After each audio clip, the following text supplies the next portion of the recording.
नमस्कार दोस्तों, एक बार फिर से स्वागत है आपका दृष्टि आईएएस के news on map world program में। मैं हूं केवल आपके सामने।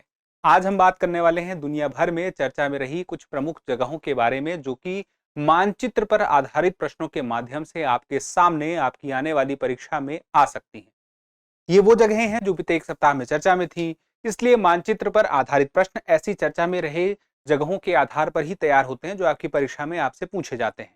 तो आपकी परीक्षा की तैयारी इसी प्रकार से होती है, जैसे आप करंट अफेयर में बाकी सेक्शन पढ़ते हैं, उसी तरह से ये मैप वाला सेक्शन भी बहुत ही महत्वपूर्ण होता है। तो चलिए शुरू करते हैं। सबसे पहले देखते हैं अभ्यास प्रश्न में हमने आपसे जो पूछा था कि एक व्यक्ति केवल स्थल मार्ग, आप स्थल मार्ग में आप रेल मार्ग से जा सकते हैं या सड़क मार्ग से, भारत से यूनाइटेड किंगडम जाना चाहता है तो उसे न्यूनतम कितने अन्य देशों से गुजरना पड़ेगा? 5, 6, 7 या 8? बताइए कितने देश। अंदाजा लगाया जाना बहुत मुश्किल है जब तक कि आपको मैप की समझ ना हो, मैप आपको याद ना हो। चलिए मैप को ध्यान से देखिए। आप भारत से निकले, चीन की तरफ गए, चीन से आगे बढ़े, बीच में ये गैप है तो आप पहुंच गए रशिया। तो चीन एक देश हो गया, दूसरा देश हो गया रशिया। चलिए पश्चिम की तरफ आ जाइए, फिर यहाँ पे आप देख रहे हैं ये बेलारूस है, ये हो गया आपका तीसरा। आगे बढ़े तो ये आ गया आपका पोलैंड चौथा, फिर आगे बढ़े तो ये आ गया जर्मनी पांचवा, फिर आगे आए तो ये आ गया फ्रांस छठवां। उसके बाद तो है देखिए वाटर बॉडी, लेकिन यहां तक आते आते आपको कहीं पे भी वाटर बॉडी नहीं मिलेगी।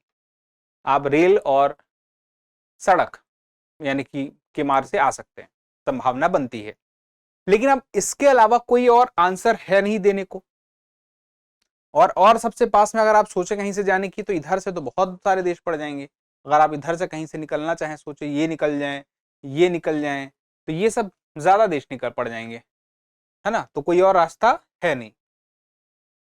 जो एप्रोप्रिएट आंसर होता है यूपीएससी, मोस्ट एप्रोप्रिएट, आपको वहां पहुंचना होता है। तो मोस्ट एप्रोप्रिएट यहाँ पे कितना है? 1, 2, 3, 4, 5, 6। इसके अलावा सीधे तो आप फिर भी नहीं पहुंच रहे हैं, लेकिन मोस्ट एप्रोप्रिएट में आप क्या कहेंगे? बी 6। चलिए अब उसके बाद अगले सवाल की तरफ आ जाते हैं, और अगला सवाल देखिए,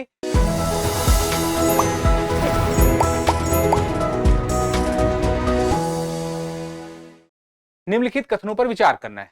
अब आप बताइए, यह एक अर्ध संलग्न उष्णकटिबंधीय बेसिन है जो पश्चिम में उत्तर पूर्वी अफ्रीका और पूर्व में अरब प्रायद्वीप से घिरा हुआ है। फिर उसके बाद उत्तरी छोर पर यह अकाबा की खाड़ी और स्वेज की खाड़ी में विभाजित हो जाती है, जो स्वेज नहर के माध्यम से भूमध्य सागर से जुड़ी हुई है। तीसरा है कि यह रेगिस्तान या अर्ध रेगिस्तानी क्षेत्रों से घिरा हुआ है तथा यहां मीठे पानी का कोई बड़ा प्रवाह नहीं है। अब आपको यह बताना है निम्नलिखित में से कौन से जल या कौन सा जल स्रोत उपर्युक्त विवरण से सर्वोत्तम रूप से सुमेलित होता है। ए है फारस की खाड़ी, बी है लाल सागर, सी है अरब सागर और डी है ओमान की खाड़ी। चलिए अब इसको गौर से देखिए, ध्यान से देखिए। पीछे आ जाइए, पीछे आइए, देखिए मैप पे आइए। मैप पे आप देखिए, यहां पे आप देखिए रेड सी दिखाई दे रहा है, ठीक है। अब यहां पे देखिए, यह एक अर्ध संलग्न उष्णकटिबंधीय बेसिन है जो पश्चिम में उत्तर पूर्वी अफ्रीका और पूर्व में अरब प्रायद्वीप से घिरा हुआ है। ये पश्चिम में उत्तर पूर्वी अफ्रीका है, और उसके अलावा आप देखें तो ये अरब प्रायद्वीप है, इससे घिरा हुआ है, ठीक है। तो इसका मतलब क्या हो गया? इसका मतलब ये हो गया कि ये लाइन तो मिलती हुई दिख रही है। फिर देखिए उत्तरी छोर पर यह अकाबा की खाड़ी और स्वेज की खाड़ी में विभाजित हो जाती है, जो स्वेज नहर के माध्यम से भूमध्य सागर से जुड़ जाती है। अब इस में आप देखिए, अब देखिए पहले स्टेटमेंट में ना एक बात और है, यहां पर लिखा है अर्ध संलग्न उष्णकटिबंधीय बेसिन। अर्ध संलग्न उष्णकटिबंधीय बेसिन से मतलब है कि सेमी इंक्लोज्ड ट्रॉपिकल बेसिन। अब ये एक ऐसा क्षेत्र होता है, देखिए एक तो पहले संकरा होगा, बड़ी वाटर बॉडी है लेकिन सकरी है, और इसके अलावा यह जो सी है तो आगे चल के कुछ और सी से कुछ और गल्फ से जुड़ी होती है, तो ये सेमी इंक्लोज्ड हो जाती है ना, ट्रॉपिकल बेसिन है ये, यानी कि उष्णकटिबंधीय है। तो ये आप देखिए गल्फ ऑफ अदन, और आगे इधर आएंगे रेड सी, फिर आगे यहाँ पे खाड़ी है, फिर उसके बाद ये मेडिटेरियन सी, तो एक जुड़ी हुई दिखती है काफी चीजों से, और सकरी भी है। तो अर्धसंलग्न उष्णकटिबंधीय बेसिन है। अब देखिए उत्तरी छोर पर जाना है, काबा की खाड़ी और स्वेज की खाड़ी तक पहुंचना है। उत्तरी छोर पर जाइए, देखिए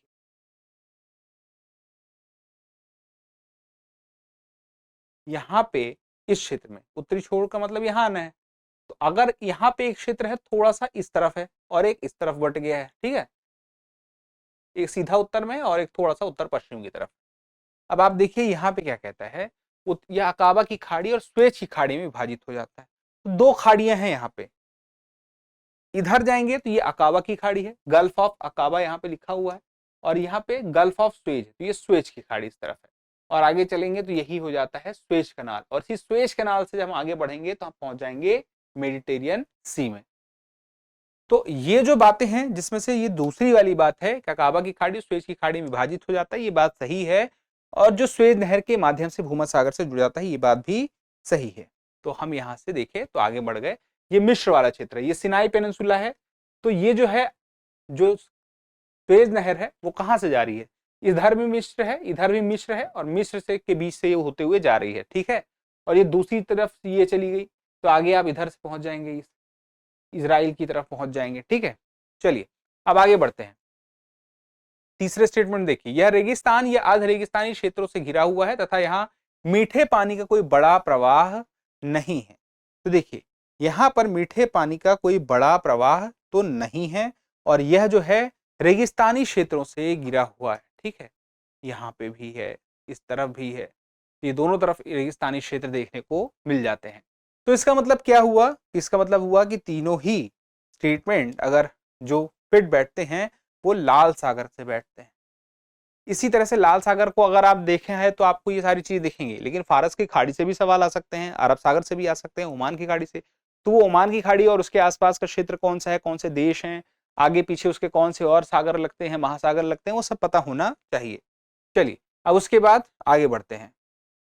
अक्सर समाचारों में आने वाले शहर अलेप्पो, होम्स और हामा निम्नलिखित में से किस देश में स्थित हैं? सीरिया, इराक, लेबनान और जॉर्डन। बताइए सही जवाब क्या है। सही जवाब है इसका सीरिया। सीरिया में ये सारे के सारे शहर हैं। सीरिया की राजधानी तो देखी है दमिश्क, लेकिन दमिश्क का नाम नहीं आया, नाम इसका आया है किसका, अलेप्पो, होम्स, और तीसरा नाम क्या है, अलेप्पो, होम्स और हामा। तो हामा भी यहाँ पे आपको देखने को मिल जाएगा ये, और ये सब सीरिया में है, और ये प्रभावित क्षेत्र है, प्रभावित युद्ध क्षेत्र में से, मतलब यहाँ पे देखें तो ये क्षेत्र अशांत क्षेत्र हम कह सकते हैं वो है, तो चर्चा में रहते हैं बीच बीच में। चलिए अब आगे बढ़ते हैं। अब ये क्षेत्र कहाँ है, ये सीरिया है कहाँ पे, ये कौन सा क्षेत्र है, देखिए ये कौन सा है, ये इजराइल है, इजराइल से लगा है। एक तरफ इसके दक्षिण में देखिए जॉर्डन है, इसके पूर्व की तरफ देखें तो ये इराक है, इसके उत्तर की तरफ देखें तो ये कौन सा क्षेत्र है, ये तुर्की वाला क्षेत्र आपको दिखाई दे जाएगा। अब इसमें आप देखें ये कौन सा क्षेत्र है, ये लेबनान है जो इसके पश्चिम की तरफ है, और नीचे देखें दक्षिण पश्चिम की तरफ तो ये इजराइल वाला क्षेत्र दिख जाएगा, ठीक है। तो इजराइल से लगा है, लेबनान से लगा है, तुर्की से लगा है, जॉर्डन से लगा है और इराक से भी लगा है, नाम है सीरिया। चलिए अब उसके बाद और किसी से लगा है, और देखिए मेडिटेरियन सी से भी लगा हुआ है, ठीक है। चलिए आगे बढ़ते हैं। अब एक महत्वपूर्ण जानकारी है आपके लिए, जानकारी ये है कि आपकी तैयारी के लिए सिर्फ ये नहीं महत्वपूर्ण है कि आपने सिलेबस पूरा अच्छे से कवर कर लिया, आपने उसका अच्छे से रिवीजन कर लिया, अच्छे से नोट्स बना लिए, बल्कि ये भी महत्वपूर्ण है कि आपने अच्छे अच्छे मॉक टेस्ट दिए हैं, आपने खूब सारे पीवाईक्यूज देखे हैं, यानी कि previous year questions. Previous year question से आपका सिलेबस भी एक तरह से कवर होता है, आपने जो कुछ पढ़ा है आपको समझ में आता है कि वो आपके पढ़ा हुआ पिछले साल के सवालों में कितना काम आ रहा है। इसके साथ आपको ये भी पता चलता है कि सवाल जो है परीक्षा में कैसे पूछे जाते हैं, और जब आप पढ़ेंगे तो किस अप्रोच के साथ आपको पढ़ना है, क्योंकि वो सवाल आपको बता देता है कि आपके पढ़ने का अप्रोच कैसा होना चाहिए। तो आपकी तैयारी को ये आसान बनाता है, आपको तैयार कर देता है आने वाले एग्जाम के लिए। तो पीवाईक्यू अब कैसे कवर होगा, सवाल ये भी बनता है। तो ये आपका कवर होगा हमारे UPSC prelims PYQ analysis series के माध्यम से, और इस सीरीज की शुरुआत 15 फरवरी रात को 9 बजे से है, यानी कि इसे आप देख सकते हैं, इसे आप सुन सकते हैं, इसका भी रिवीजन आप कर सकते हैं और री रिवीजन कर सकते हैं, क्योंकि आपकी तैयारी के लिए ये एक बहुत ही स्पेशल और जरूरी टूल है। तो इसका अब इसके लिए अगर आपको देखना है दृष्टि आईएएस चैनल पे आपको मिल जाएगा, हिंदी भाषा में, इंग्लिश माध्यम में भी है दृष्टि आईएएस इंग्लिश चैनल पे हर रात 9 बजे। और history, polity, geography, economy, polity, science and tech, environment, ये सब इसमें कवर होने वाले हैं। बीते 5 साल के सवाल हैं 2019 से 2024 तक, तो यानी कि सॉरी बीते 6 साल के सवाल हैं, 5 साल नहीं। तो ठीक ठाक सवाल हैं, 500 के आसपास सवाल हैं, वो सारे सवाल देखेंगे आपको बहुत फायदा मिलेगा। अब जो विद्यार्थी दृष्टि आईएएस के ऑफलाइन क्लास के माध्यम से अपनी आईएएस जीएस फाउंडेशन की तैयारी करना चाहते हैं, आईएएस जीएस फाउंडेशन का मतलब क्या है कि आप अपनी नींव मजबूत करना चाहते हैं, बेसिक से लेके एडवांस तक सारी जानकारी अपनी क्लियर रखना चाहते हैं, यूपीएससी के सिलेबस के आधार पर अपने आप को प्रिपेयर करना चाहते हैं, तो दृष्टि आईएएस के इन सेंटर से, जैसे कि प्रीलिम्स प्लस मेंस की पूरी तैयारी आप हिंदी माध्यम से अगर करना चाहते हैं तो 19 फरवरी से जयपुर में, 19 फरवरी से प्रयागराज शाखा में, और 20 फरवरी से लखनऊ शाखा में, और 21 फरवरी से नोएडा शाखा में, और इसके साथ ही आगे देखें तो करोल बाग में 24 फरवरी से, और इंदौर में 3 मार्च से। इन सेंटरों पर, दृष्टि आईएएस के सभी सेंटरों पर कब से आपके बैच शुरू हो रहे हैं उसकी डेट दी हुई है। इसके लिए एडमिशन शुरू है, एडमिशन आप अभी ले सकते हैं। अगर आप चाहें तो सेंटर पे जाके जानकारी प्राप्त कर सकते हैं, या फिर अभी आपको जानकारी चाहिए, ज्यादा देर नहीं करना है, जल्द से जल्द सब कुछ जान लेना है, ऑफलाइन के अलावा ऑनलाइन कोर्सेज के बारे में भी जानना है जो कि दृष्टि लर्निंग ऐप में है, तो आप हमें कॉल कर सकते हैं। नंबर आपके सामने लिखा हुआ है, अगर ये पढ़ने में स्पष्ट नहीं आ रहा है तो मैं लिख भी देता हूं, 8750187501, 875001, ठीक है, 875001, 875001, ये वो नंबर है जिस पे आप कॉल करेंगे तो आपकी हमसे बात हो जाएगी, यानी कि एक्सपर्ट से बात हो जाएगी जो आपको सही राय दे देंगे कि आपको क्या करना ठीक रहेगा। ठीक है, चलिए अब आगे बढ़ते हैं और आ जाते हैं अगले सवाल पर। पोटोमैक नदी जो हाल ही में समाचार में थी, निम्नलिखित में से किस देश में अवस्थित है? संयुक्त राज्य अमेरिका, बी कनाडा, सी मैक्सिको, और डी ब्राजील। बताइए सही जवाब क्या होगा? पोटोमैक नदी कहां पर है? पोटोमैक नदी है संयुक्त राज्य अमेरिका में। अब आइए चाहे तो नक्शे में देख लीजिए। संयुक्त राज्य अमेरिका में एक क्षेत्र है वेस्ट वर्जीनिया, पेंसिल्वेनिया और वर्जीनिया, ठीक है। इसके अलावा आप देखेंगे मैरीलैंड, और एक और है वॉशिंगटन। तो अब इन्हीं के बीच में क्षेत्र है यह नदी का, ठीक है। अब आप देखें तो यहां पे एक बे है, जैसे हमारे यहाँ बे ऑफ बंगाल, वैसे एक यहाँ पे बे है। अब वो क्या है अभी देखिए, ये जल संभर क्षेत्र है बहुत बड़ा। ये नदी पोटोमैक नदी आप ये देख रहे हैं, ये बहुत पीछे से आ रही है, ये पोटोमैक नदी, और ये कहां मिल गई? इस बे में आ गई, ठीक है।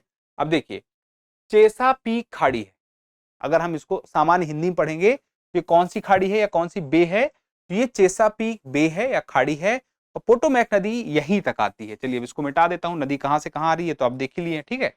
अब देखिए ये दूसरी सबसे बड़ी नदी है इस चेसापीक खाड़ी की, यानी कि सबसे प्रमुख तो है ही। अगर दूसरी भी कोई है, कोई इंसान दूसरे नंबर पर भी टॉप कर रहा है तो वो भी टॉपर तो है ही। तो यह नदी पश्चिमी वर्जीनिया के एलेघेनी पर्वतों से निकलती है तथा 380 मील तक प्रवाहित होकर मैरीलैंड के पॉइंट आउटलुक स्थित डाइट वाटर तक पहुंचती है, ठीक है। तो ये जो पूरी की पूरी व्यवस्था है, ये बहुत दूरी से आते हुए यहाँ पे इस जगह तक पहुंच रही है। और ये कहां से निकल रही है? एलेघेनी पर्वत। कहां जाती है? चेसापीक खाड़ी। और यह सबसे बड़ी नदी है दूसरे नंबर पे इसकी, ठीक है। पहले नंबर पर कौन सी है? तो पहले नंबर की नदी है सुस्केहाना। तो सुस्केहाना पहले नंबर पे है और इसके बाद ये दूसरी है, ठीक है। तो अपने आप में महत्वपूर्ण हो जाती है वर्जीनिया, मैरीलैंड और वॉशिंगटन। तो वर्जीनिया, मैरीलैंड और इसके अलावा आगे के क्षेत्र में वॉशिंगटन, इनके बीच में एक प्राकृतिक सीमा बनाने का यह काम करती है, ठीक है। चलिए तो अब आगे बढ़ते हैं अगले सवाल में कि निम्नलिखित कथनों पर विचार कीजिए। यह अफ्रीका का दूसरा सबसे बड़ा देश है, फिर इसकी अटलांटिक महासागर के साथ एक छोटी सी तटरेखा है, फिर तीसरा कि यह उत्तर में मध्य अफ्रीकी गणराज्य और दक्षिण सूडान से, पूर्व में युगांडा, रवांडा, बुरुंडी और तंजानिया से तथा दक्षिण पूर्व में जाम्बिया से घिरा हुआ है। निम्नलिखित में से कौन सा देश उपर्युक्त विवरण में सबसे अधिक सुमेलित है? सबसे अधिक, बताइए क्या है सही जवाब? क्या कह रहा है? अफ्रीका का दूसरा सबसे बड़ा देश है। पहला सबसे बड़ा कौन सा है बताइए, कमेंट करिए कौन सा है पहला सबसे बड़ा देश। अदरवाइज मैं सवाल की बात बताता हूं, तब तक आप बता देते हैं तो अच्छा ही बात है। अब इसमें देख लेते हैं कौन से देश की बात हो रही है, डीआरसी, अंगोला, सूडान या चाड। आइए देखते हैं। डीआरसी। अब पहले नंबर पे कौन सा है सबसे बड़ा, अल्जीरिया। तो अल्जीरिया पहले नंबर पे है, दूसरे नंबर पर डीआरसी है। अब देखिए डीआरसी की राजधानी कांगो है, वो तो खैर पता ही है। पहले ये देखिए, दूसरा सबसे बड़ा है क्षेत्रफल के आधार पर, दुनिया में नहीं, अफ्रीका महाद्वीप में, ठीक है। और इसकी अटलांटिक महासागर के साथ एक छोटी सी तट रेखा है। क्या सच में है? ये देखिए, ये अटलांटिक महासागर है और ये देखिए वो थोड़ा सा तट रेखा है, ठीक है। अंगोला भी है और कांगो है और उसके बीच में ये हल्का सा यहां तक गया है इसका विस्तार, बहुत थोड़ा सा है, बहुत कुछ ही किलोमीटर का है। अब दूसरा वाला सही है, ये वाला, पहला वाला भी सही है। तीसरा वाला, यह उत्तर में मध्य अफ्रीकी गणराज्य और दक्षिण में सूडान से, अब एक एक करके मिलाना पड़ेगा। उत्तर में मध्य अफ्रीकी गणराज्य, ठीक है, ये सेंट्रल अफ्रीकन रिपब्लिक, ये उत्तर में यहां सीमा बना दिया। चलिए आगे देखें, फिर बोलता है और दक्षिण सूडान से, इसके साथ भी उत्तर में, तो ये साउथ सूडान का ही पार्ट है, ठीक है, ये साउथ सूडान वाला ही क्षेत्र है। अब उसके बाद देखें आगे, फिर उसके बाद पूर्व में युगांडा, रवांडा, बुरुंडी और तंजानिया। पूर्व में देखिए युगांडा, रवांडा, ये बुरुंडी और ये थोड़ा सा नीचे वाले क्षेत्र में जाएंगे तो तंजानिया, ठीक है, इनके साथ ये सीमा बनाता है। और दक्षिण पूर्व में जाम्बिया से घिरा हुआ है, दक्षिण पूर्व में, साउथ और ईस्ट, साउथ ईस्ट ये है जाम्बिया। ये देश मिल गए। और कोई पूछ रहा है? और कोई तो नहीं पूछ रहा, लेकिन और भी बचे हुए हैं। अब इसके साउथ और साउथ वेस्ट में कह सकता है अंगोला, इसके वेस्ट में कह सकता है कॉन्गो, ठीक है। तो ये सारी पहचान हो गई है डेमोक्रेटिक रिपब्लिक ऑफ कॉन्गो। अब डीआरसी की राजधानी किंशासा, कांगो नदी पर स्थित है, ठीक है, राजधानी है किंशासा, कांगो नदी पर स्थित है और इसका नाम भी क्या है, डेमोक्रेटिक रिपब्लिक ऑफ कॉन्गो, ठीक है। अब यह जो नदी है यह अफ्रीका में भूमध्य रेखा को 2 बार काटती है और एकमात्र नदी है। तो अब आप देख लीजिए, भूमध्य रेखा को 2 बार पार कर रही है। कर्क रेखा को 2 बार काटने वाली भारत में नदी कौन सी है बताइए? इसी प्रकार से है ना, लेकिन ये भूमध्य रेखा है, अंतर है दोनों में, तो वो बता दीजिएगा कौन सा है। फिलहाल के लिए यहाँ की आधिकारिक भाषा देखें तो फ्रेंच। अब उसके बाद आगे देखिए, यह पूर्वी भूमध्य सागरीय बेसिन में स्थित है तथा दक्षिण पश्चिम में मिस्र एवं उत्तर व पूर्व में इजराइल के साथ इसकी सीमा लगती है। यह विश्व में सबसे घनी आबादी वाले क्षेत्रों में से एक है, जहां 2 मिलियन से अधिक निवासी एक छोटे से क्षेत्र में निवास करते हैं। और देखिए, ओपन एयर प्रिजन पद का प्रयोग शिक्षाविदों, कार्यकर्ताओं और पत्रकारों द्वारा इसकी स्थिति को दर्शाने हेतु व्यापक रूप से प्रयोग किया जाता है। अब आपको बताना है कि निम्नलिखित में से कौन सा स्थान उपर्युक्त विवरण से सर्वोत्तम रूप से सुमेलित होता है? ए गाजा पट्टी, बी पश्चिमी घाट, सी साइप्रस और डी लेबनान। चलिए अब देखिए, समझिए बात को। यहां देखिए, ये आपको दिखाई दे रहा है इजराइल वाला क्षेत्र। अब जरा ध्यान से देखिएगा, यह पूर्वी भूमध्य सागरीय बेसिन में स्थित है तथा दक्षिण पश्चिम में मिस्र एवं उत्तर व पूर्व में इजराइल के साथ सीमा। पूर्वी भूमध्य सागर वाला क्षेत्र जो है इधर है, मेडिटेरियन सी है, पूर्वी भूमध्य सागर वाला क्षेत्र है। ये पहली वाली लाइन को हम देखते हैं, पूर्वी भूमध्य सागर बेसिन के पास हम चलते हैं तो ये वही है। फिर हम देखते हैं पूर्वी भूमध्य सागर है। अब देखिए क्या कहता है, दक्षिण पश्चिम में मिस्र है। ये देखिए एक क्षेत्र दिखाई दे रहा है, इसके दक्षिण पश्चिम में ये जो क्षेत्र है ये कौन सा है? ये जो है मिस्र का है, ठीक है। और फिर उसके बाद देखिए क्या कहता है कि उत्तर व पूर्व में इजराइल है। चलिए देखिए, अब इसके उत्तर वाला क्षेत्र ये हो गया, पूर्व वाला क्षेत्र ये हो गया, ये पूरा क्षेत्र क्या है? ये इजराइल का ही तो है। तो इसके ये जो पार्ट है इसके उत्तर में और पूर्व में इजराइल है, तो ये बात सही हो गई। अब जवाब क्या ये वही है कि नहीं है, अभी देख लेते हैं। यह विश्व में सबसे घनी आबादी वाले क्षेत्रों में से एक है, जहां 2 मिलियन से अधिक निवासी एक छोटे से क्षेत्र में निवास करते हैं। अब ये जो है क्षेत्र जो है, इजराइल अपने आप में बहुत बड़ा नहीं है और उसमें भी एक बहुत छोटा क्षेत्र है, इसी वजह से इसको गाजा पट्टी कहा जाता है। 2 मिलियन क्षेत्र लगभग यहाँ के लोगों की पॉपुलेशन है 2 मिलियन के आसपास, जो बहुत कम क्षेत्र में है, तो घनी आबादी वाले क्षेत्रों में से है, ये बात भी सही है। तो अब तीसरा देखें, ओपन एयर प्रिजन का प्रयोग यहाँ जो शिक्षाविद हैं दुनिया में कई अलग अलग जगह पे जो कार्यकर्ता हैं, पत्रकार हैं, बहुत जगह मीडिया, सोशल मीडिया में इस तरह के शब्द का इस्तेमाल दिखाई देता है। ओपन एयर प्रिजन मतलब कहा जाता है कि इजराइल ने अच्छे से इन्हें सख्ती के साथ कंट्रोल में रखने का प्रयास किया है, इसी वजह से ओपन एयर प्रिजन शब्द का इस्तेमाल होता है।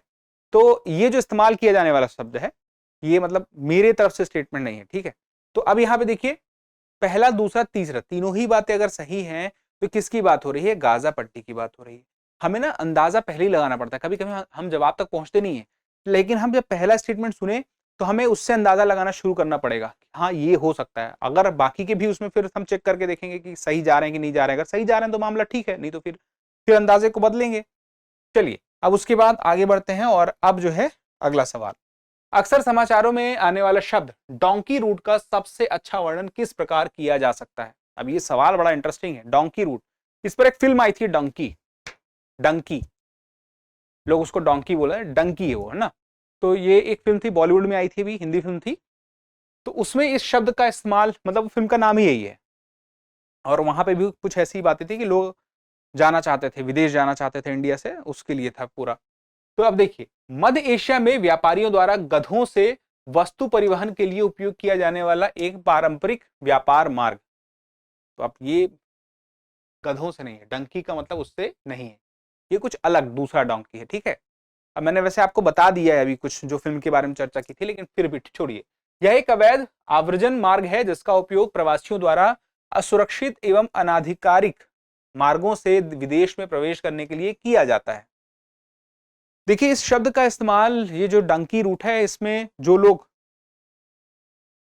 उत्तर अमेरिका, नॉर्थ अमेरिका में के देशों जैसे यूएसए या कनाडा में जाने के लिए इस रास्ते का इस्तेमाल करते थे, दुनिया भर के लोग इस डोंकी रूट का इस्तेमाल करते थे। तो डोंकी रूट में जो जाने वाले लोग हैं उनको डंकी कहा गया, डोंकी कहा गया, डांकी कहा गया, है ना। तो अब ये वो गधे नहीं है, ये वो लोग हैं, इंसान की बात हो रही है। लेकिन ये जो ऐसे लोग थे जो असुरक्षित तरीके से और वैध तरीके से नहीं था, उनके पास अधिकार नहीं था ना, एक उस तरह से जाते थे, जुगाड़ से आते थे, कई लोग किस लूटपाट हो जाती थी, कई लोग मारे जाते थे, कई लोग को बीमारी हो जाती थी, कई लोग को फिर वहां का जो क्षेत्र था जहां पे जैसे अमेरिका में एंटर करना चाह रहे हैं, पकड़ा गए रास्ते में, तो वो सब चीजें होती थी। यह एक सैन्य रणनीति है जिसके तहत दुर्गम इलाकों में रसद हेतु गधों का उपयोग किया जाता है, ये भी गलत है। और चौथा, यह एक संरक्षण पहल है जिसका वो उद्देश्य अफ्रीका में जंगली गधों की आबादी की रक्षा करना, यह भी गलत है। लेकिन दूसरा वाला सही है, अवैध आव्रजन मार्ग है, ठीक है। अब चलिए देखिए, दक्षिण अमेरिका है, ये दक्षिण अफ्रीका में ये क्षेत्र है ऐसा जहां से उत्तर अमेरिका में जाने के लिए बीच में एक रास्ता पड़ता है, और ये डेरियन गैप जिसको हम बोलते हैं, है ना। तो ये जो डेरियन गैप है ये बहुत ही ऐसा क्षेत्र है जहां पे किसी का प्रशासन मुख्य रूप से दिखाई नहीं देता, ऐसा नहीं दिखाई देता कि कोई देश वहां पे जाके अपना बहुत ज्यादा अधिकार नियंत्रण लाने को, क्योंकि वहां कुछ है नहीं, वो दलदली क्षेत्र है मुख्य रूप से। तो वो एक तरह से खाली पड़ा हुआ क्षेत्र है, किसी के अधिकार में तो है लेकिन वो खाली पड़ा है। तो उस रास्ते का इस्तेमाल उत्तर अमेरिका में जाने के लिए प्रयास में होता है। तो अब वो थोड़ा सा आपको स्पष्ट है कि ये डांकी रूट का मतलब क्या है, आप समझ गए हैं, जवाब मिल गया है। अब आ जाते हैं हम इसी में डेरियन गैप को देख लेते हैं। तो आप देखें तो कोलंबिया में देखें तो कुछ क्षेत्र डेरियन गैप का हमें मिलेगा, और कोलंबिया को क्रॉस करें तो जो पनामा वाला क्षेत्र है यहाँ पे भी ये डेरियन गैप का क्षेत्र मिलेगा। और यही से इसी रास्ते से जब लोग निकलते हैं तो उन्हें गलत तरीके से निकलते हैं, क्योंकि सही आदमी यहाँ से निकलना चाहेगा नहीं। सही आदमी क्यों नहीं निकलना चाहेगा? क्योंकि ये निकलने लायक रास्ता है नहीं, ठीक है। चलिए अब आगे बढ़ते हैं और एक अभ्यास प्रश्न देख लेते हैं। निम्नलिखित कथनों पर विचार कीजिए। पहला है, यह पश्चिम एशिया में एक स्थलरुद्ध देश क्षेत्र है। दूसरा है, इसमें पश्चिमी मृत सागर का एक प्रमुख भाग शामिल है। और तीसरा है, यह इजराइल और जॉर्डन के बीच स्थित है। इसमें आपको बताना है निम्नलिखित में से कौन सा क्षेत्र उपर्युक्त विवरण से सबसे बेहतर रूप से संबंधित है। ए वेस्ट बैंक, बी गाजा पट्टी, सी गोलन हाइट्स और डी सिनाई प्रायद्वीप। अब आपको सवाल को एक बार ध्यान से देख लेना है और उत्तर देने का प्रयास करना है, क्योंकि जब आप जवाब देते हैं तो हमें और बेहतर करने की प्रेरणा मिलती है। लेकिन ऐसा नहीं कि सवाल पर हम चर्चा नहीं करेंगे, हम चर्चा करेंगे हमारे अगले सेशन पे। तो अगले सेशन में यानी कि अगले हफ्ते जब हमारी मुलाकात होगी तो इस सवाल को हम देखेंगे और आगे आने वाले अन्य सवालों पर भी चर्चा करेंगे।